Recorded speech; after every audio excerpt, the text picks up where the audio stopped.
ট্রেনে পরপর আগুনে নাশকতার যোগ।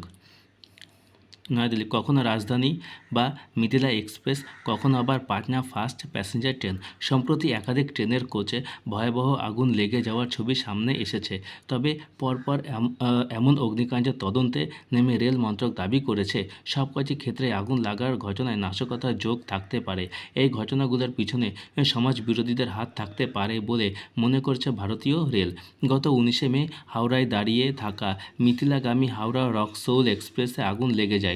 জেনারেল কামরার বাথরুম থেকে ঘন কালো ধোঁয়া বেরোতে বেরোতে পেয়ে আতঙ্কে নেমে পড়তে শুরু করেন যাত্রীরা। তদন্তে নেমে বাথরুম থেকে পেট্রোল ভেজা একটি কাপড় উদ্ধার হয়। এর আগে বিহারের সাসারামে পাটনা প্যাসেঞ্জারে দাউ দাউ করে জ্বলে ওঠে একটি ফাঁকা কোচ।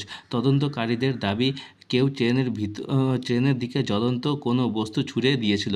একইভাবে অমরপুরা ট্রেন অগ্নিকাণ্ডের তদন্ত চালিয়ে প্রাথমিকভাবে দেখা গিয়েছে, ট্রেনের চাদর, বিছানাপত্রে কেউ বা কারা আগুন লাগিয়ে দিয়েছিল।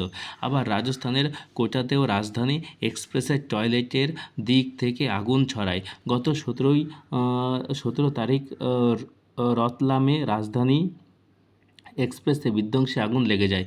পরপর এই অগ্নিকাণ্ডের পূর্ণাঙ্গ তদন্তে নেমে রেলওয়ে প্রোটেকশন ফোর্স আরপিএফ।